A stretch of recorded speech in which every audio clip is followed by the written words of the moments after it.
नमस्कार, स्वागत है आप सभी का बेबाक न्यूज इंडिया। मैं हूं कपिल चौरसिया। हम मंझनपुर मुख्यालय में हैं। आज हमारे साथ देवांश शुक्ला यानी कि हमारे घनिष्ठ मित्र, हमारे परम मित्र, हमारे हृदय प्रिय भाई देवांश शुक्ला जी हैं और कौशाम्बी जनपद के काफी वरिष्ठ सम्मानित लोगों में नाम आता है। आज रघुराज प्रताप सिंह उर्फ राजा भैया ने अपना एक निर्णय दिया है। उन्हों पे जो कयास लगाए जा रहे थे कि रघुराज प्रताप सिंह उर्फ राजा भैया का समर्थन बीजेपी में जाएगा, कुछ लोग ये कयास लगा रहे थे कि समाजवादी पार्टी में जाएगा।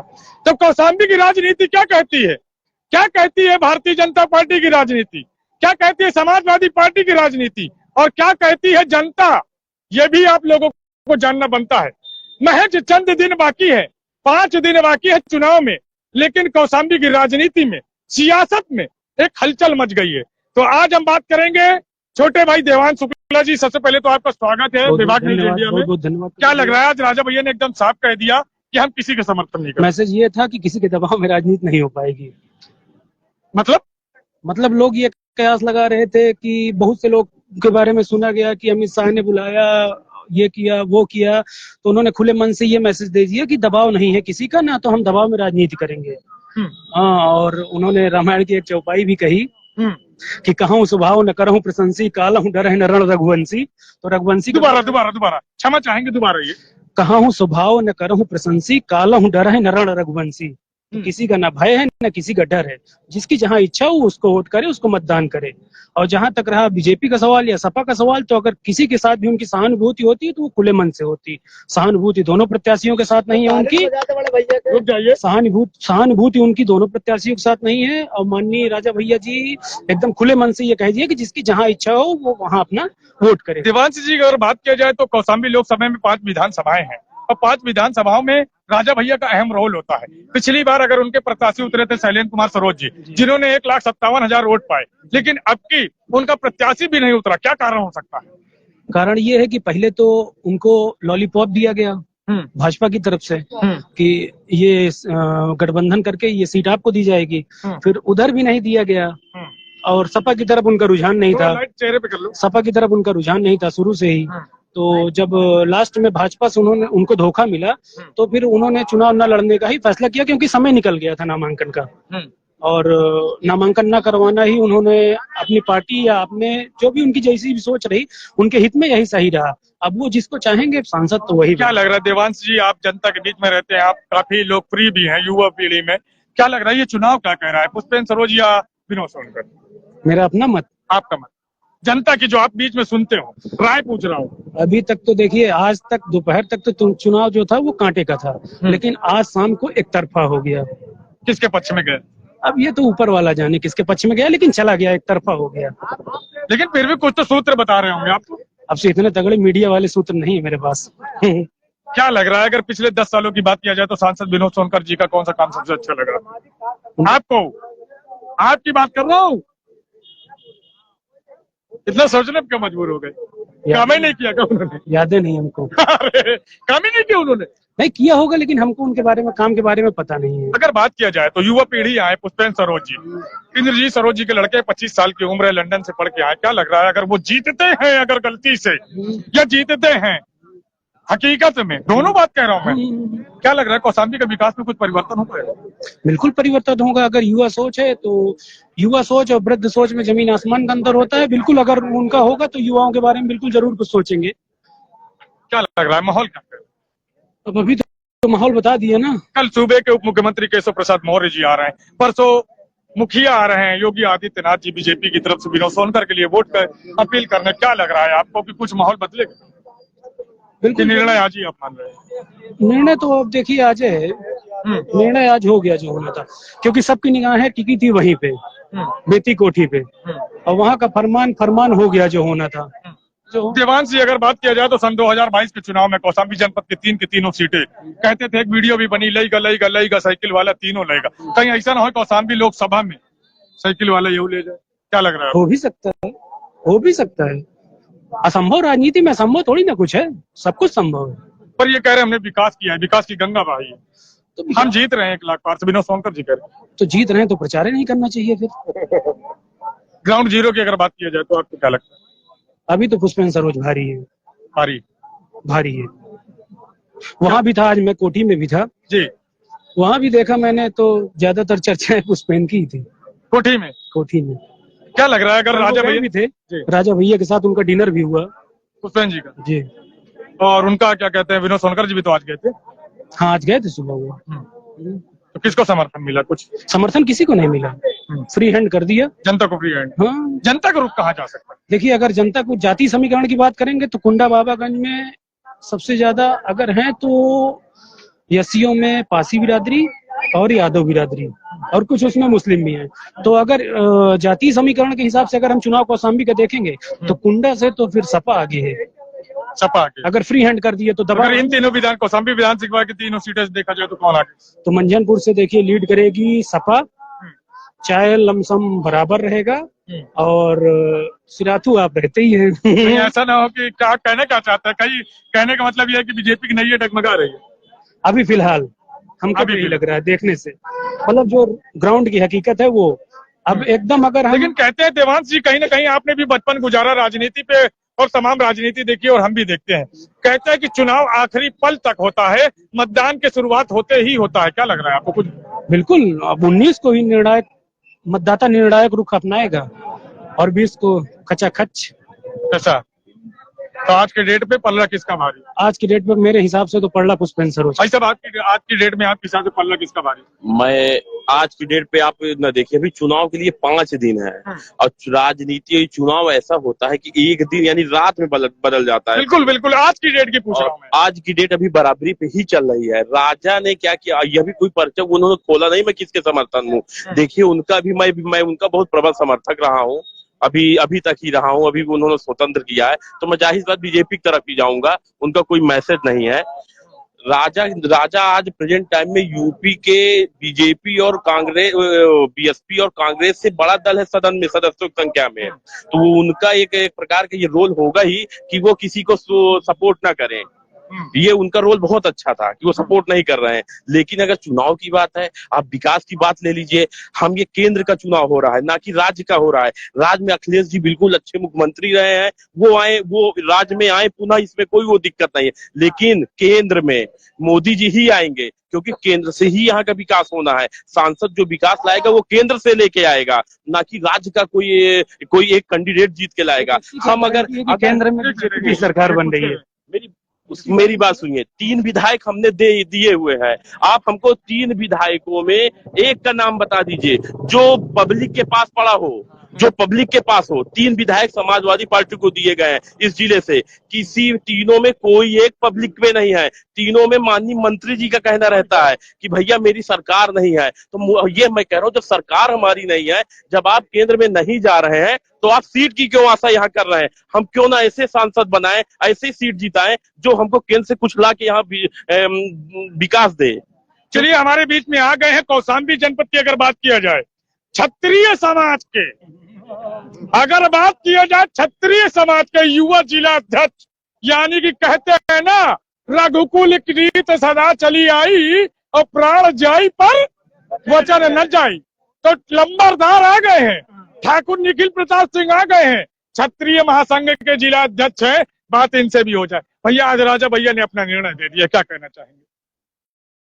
जय राजपुताना, जय माँ भवानी, जय श्री राम। क्या लग रहा है, आज राजा भैया ने किसी को समर्थन नहीं दिया, फ्री हैंड कर दिया? फ्री हैंड नहीं करा कपिल जी। बात ऐसा है कि कौशाम्बी में 3 सीटें हम लोग हारने के बाद जी, अमित शाह जी के आने के बाद जी, जो क्षत्रिय और ब्राह्मणों के साथ जो ग्लानियां हुई जी, उसके बाद भी हमारे जो महापुरुष और जो हमारे लोग के अगुआ थे उनको मंच में ना आने के बावजूद भी आज जो मीटिंग हुई उसमें कोई भी तरीके से कार्यकर्ता ने ये बात नहीं करी कि हम किसको वोट देंगे। और आज भी यहाँ पास जितने भी लोग हैं, आज हमारे हिसाब से आपके चैनल के माध्यम से यहाँ पास 500 के ऊपर अधिक की भीड़ है जी। और अभी भी अगर आप कहीं पास भी माइक अगर और कैमरा करके अगर आप बोलें तो यहाँ कोई ये नहीं बोल सकता है कि वो किसके तरफ जा रहा है। बिल्कुल बिल्कुल, अभी भी कोई भी किसी का वोट बैंक नहीं है। देखिए निखिल जी, अगर बात किया जाए तो आप एक जिला अध्यक्ष है क्षत्रिय महासभा के, अगर बात की जाए कौशाम्बी जनपद की राजनीति में तो कहीं ना कहीं आपका भी अहम रोल होता है, और क्या लग रहा है आपको कि महज चंद दिन बाकी हैं, क्या होगी निर्णायक भूमिका? देखिए, जिस हिसाब से कौशाम्बी की जनता अपना मन बना चुकी है, अगर कौशाम्बी की जनता की बात करा जाए, खास तौर पे क्षत्रिय, ब्राह्मण और वैश्य समाज के लोगों के बारे में, तो अभी भी वो मन नहीं बना पा रही है कि किसके ऊपर जाना है। ऐसा बिल्कुल, आपको अभी मैं बता दे रहा हूँ, अभी मेरे जाने के बाद भी कोई भी एक युवा ये नहीं बोल सकता है हम वोट किसको डालेंगे। हमें लगता है कि अगर नहीं, ये भाई बहुत ज्यादा सौर गुल में चिल्ला रहे हैं, सौर गुल पे नहीं, आप अपनी बात लाते हैं। नहीं, मैं क्षत्रिय महासभा के सिर्फ अध्यक्ष नहीं, मैं सर्व समाज का हूँ, और मैं ये भाई को लाता हूँ। और इनके पूछिए, क्या ये एक समाज के आदमी हैं, और क्या ये एक आदमी को वोट देने के लिए तैयार है, चाहे वो बीजेपी हो, चाहे वो बसपा हो, चाहे वो सपा हो। इनसे पूछ लीजिए, क्या वो कौशाम्बी में एक आदमी को वोट देने के लिए तैयार हैं? अभी भी कौशाम्बी की जनता नहीं मान रही है कि हम वोट किसको दें। क्यों भाई साहब, सही कह रहे हैं? अभी बताता हूँ, क्योंकि सपा सरकार ने ऐसा कैंडिडेट नहीं दिया जिसमें सर्व समाज जाके सपा को वोट दे दे। बीजेपी सरकार ने ऐसा कैंडिडेट नहीं दिया जिसमें बीजेपी सरकार को आदमी वोट दे दे। निर्दलीय समाज में ऐसा कोई आदमी खड़ा नहीं हुआ जिसको आदमी आपके आत्मा समर्थन दे दे। आप बताइए, कौशाम्बी की जनता जाए तो कहां जाए? बीजेपी सांसद सर्व समाज को गरिया रहा है। सपा समाज का जो सांसद बनने के युग में है, उसको कोई आदमी जानता नहीं है। अभी तक हमने पुष्पेन को नहीं देखा। यहाँ पर जितने आदमी बैठे हैं, कोई पुष्पेन को नहीं देखे। आप बताइए, सपा में क्या अच्छा कैंडिडेट नहीं थे? सपा में अच्छे लोग नहीं थे? उनको टिकट दिया जाना चाहिए था कि नहीं दिया जाना चाहिए था? बसपा में अच्छे कैंडिडेट नहीं थे? बीजेपी का अगर इतना विरोध था तो दिया किसको जाए? कौशाम्बी की जनता इस समय एकदम जोकर की तरह खड़ी है, जोकर की तरह। वो वोट किसको दे? आदमी उससे पूछता है कि वोट किसको दिया जाए। बीजेपी की जनता मान नहीं रही है कि वोट किसको दिया जाए। ये हमारे बड़े भैया जो हैं सही बात बोल रहे हैं, मगर जिस धरती पे आप खड़े हो, इसी मंत्री जी के नाम से खड़े हो आप। किस मंत्री जी? मंत्री जी सरोज, उसी की देन है। इंद्र सरोज जी मंत्री जी के देन था, जो अभी चौराहे पे डिबेट कर रहे हो। और रही बात, नौजवान खड़े पढ़े लिखे हैं, मैं अनपढ़ हूँ, मैं खेती किसानी करता हूँ। नौजवान खड़े हैं, उनको एजुकेशन, उनको नौकरी, पेपर लीक हो जा रहा है। बताओ, गरीब आदमी खेत बेच के पढ़ा रहा है। एक रुक जाइए भाई जी, आप पत्र की भाई भावुक हैं, भाई को भावुक हैं, भाई को हर चीज मानते हैं। जिला मंत्री जी ने लाया, आज मंझनपुर चौराहा चमक रहा है इंद्रजीत सरोज जी के वजह से। जिले में अगर अपना कार्यालय आया, अपना यहाँ पास जिला जेल बना, सब चीज, अरे घर बनेगा तो बाथरूम भी बनेगा, सब चीज हो रहा है। हर चीज इनके तरफ से मानी जा रही है। मगर एक चीज ये बताइए कि हम लोग नेता किनको चुनते हैं? नेता कौन होता है?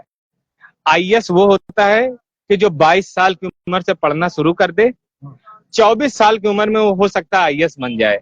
नेता क्या होता है? नेता ये होता है कि 22 साल की उम्र से वो त्याग करे, अपने घर को छोड़े, 3 साल 5 साल लोगों के बीच में रहे, लोगों के सुख दुख को देखे, समझे। हमारा देखिए, एक मिनट, वोट जातिवाद में नहीं डाला जाएगा, जो विकास करेगा उसके नाम पे डाला जाएगा। बात खत्म। ठीक है कि ना? अच्छा, एक चीज ये बताइए कपिल, नहीं आप जाएंगे नहीं, बिल्कुल आप हमारे भाई हैं। प्रचार करने की जरूरत नहीं है। जो हमारी मदद करेगा, गरीबों की मदद करेगा, जो विकास करेगा, उसके नाम पे वोट डाला जाएगा। प्रचार करने की जरूरत नहीं है। करोड़ों रुपए प्रचार में लगाते हैं, उनको आने की जरूरत नहीं। वोट जो प्रचार उसके नाम पे वोट डालेगा। ठीक है कपिल जी, अच्छा एक चीज बताइए। बिल्कुल, हमारे घर का बड़ा भाई 10 साल से कारभार संभाले, और छोटा भाई ये बोले कि 10 साल में कोई तरीके की कोई मतलब कि कोई मतलब हमको राशन नहीं मिला, कोई रोजगार नहीं मिला। 10 साल पहले वो 6 साल का था, 10 साल के बाद वो 16 साल 16 का हुआ। साल का हो गया। और 16 साल के बाद वो बोले हमको सरकारी नौकरी नहीं मिली। घर नहीं चलने वाला। अरे बात सब लोग पहले बात समझिए, आप बात समझिए कि अगला बोल क्या रहा है, बोलने दीजिए। 10 आपकी बात साल, बड़े भाई 10 साल बड़े तक, भाई मित्र हैं। बस हम आपके बड़े भाई हैं। 10 साल तक कोई सांसद रहे, उनके साथ आपकी पुष्टि हो सकती है, उनके साथ आप बुरा और अच्छा बर्ताव कर सकते हैं, मगर 10 साल तक जब कोई चुनाव नहीं लड़ा, उनके बारे में आप नहीं बोल सकते 10 साल पहले क्या किया जाए। बिल्कुल कपिल जी, बिल्कुल। हम अपनी पत्नी के साथ विवाह करें और 10 साल तक उनको हम तलाक में दे दें, और तलाक देने के बाद 10 साल तक उनको 1 रुपया का राशन तक न दें। 3 विधायक रहे सिराथू के अंदर, 3 विधायक, बिल्कुल डिप्टी सीएम को हरा दिया गया कपिल जी। बिल्कुल बिल्कुल।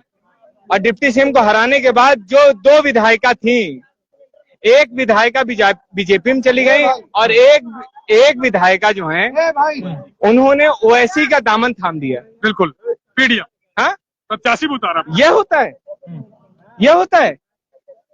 आप यहाँ से हार के गई, मतलब यहाँ से आप बीजेपी के डिप्टी सीएम को हरा के गई और उसके बाद आपने अपने क्षेत्र छोड़ दिया। हम कैसे मान लें कि अगर यहाँ पास आज बीजेपी की सरकार बन जाए और यहाँ से हम सांसद किसी को जिता देते हैं, उसके बाद हमारे जिले का विकास होगा कि नहीं होगा? क्या करें? हमारे जिले की विधायिका हम लोगों ने मदद नहीं किया, लोगों ने मदद नहीं किया, जनता ने किया तभी तो जीती। जनता ने किया, जनता ने मदद किया। जीते कैसे? डिप्टी सीएम साहब के लिए हम लोग लगे, प्राण तक लगा दिया, वो हार गए।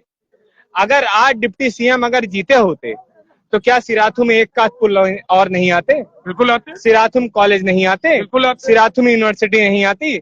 आज डिप्टी सीएम साहब बोल रहे हैं कि सिराथू हमारे वजह से जाना जाता है, हम सिराथू वजह से जाने जाते हैं। आप भी कपिल जी सिराथू वजह से जाने जाते हैं। बिल्कुल। आज आप बताइए कि अगर आप सिराथू वजह से जाने जा रहे हैं, अगर यहाँ सांसद साहब अगर कल जीतने के बाद, मैं नहीं बोलता हूँ और मैं ये नहीं बोल रहा हूँ कि वो करेंगे कि नहीं करेंगे, मगर अगर जीतने के बाद अगर वो ऐसी के पार्टी में चले जाएं, वो बीजेपी में चले जाएं, तो हमको सपा का जिताने से क्या मतलब है? हम सपा को क्यों जिताएं जब हम अपने जिले के 3 विधायक जिताने के बाद 2 विधायक खो दिए? तो हम सांसद जिताने की क्यों आगे बढ़ के आके काम करें जब हमारे 2 विधायक जीतने के बाद भी दूसरे पार्टी में जा रहे हैं? यहाँ कोई किसी के सगा नहीं, बिन सत्ता विधायक लत्ता, विधायक जान चुके हैं कि अगर हमारी सत्ता नहीं है तो हम दूसरे पार्टी में चले जाएंगे और जाके नतमस्तक हो जाएंगे। जनता मूर्ख बनती है। आप समझिए सांसद भी जीतेगा और सांसद अगर जीतने के बाद नरेंद्र मोदी की अगर सरकार बन जाएगी तो जाके एनडीए सरकार में नतमस्तक हो जाएंगे और कोई ना कोई पद मांगने के लिए वहां पास जाके एकदम नतमस्तक हो जाएंगे। इस वजह से यहाँ से सपा को वोट नहीं मिलेगा क्योंकि तीन विधायकों के जीतने के बाद जनता मूर्ख बन चुकी है। अब जनता मूर्ख नहीं बनेगी। हर हर महादेव। तो आपने देखा कि क्षत्रिय महासभा के जिला अध्यक्ष, बिल्कुल एक बार कैमरामैन साहब पूरा महफिल दिखा दे चौराहे की, जिन्होंने आए और चंद लफ्जों में अपनी बात खत्म करके इस पूरी महफिल का निर्णय देकर चले गए।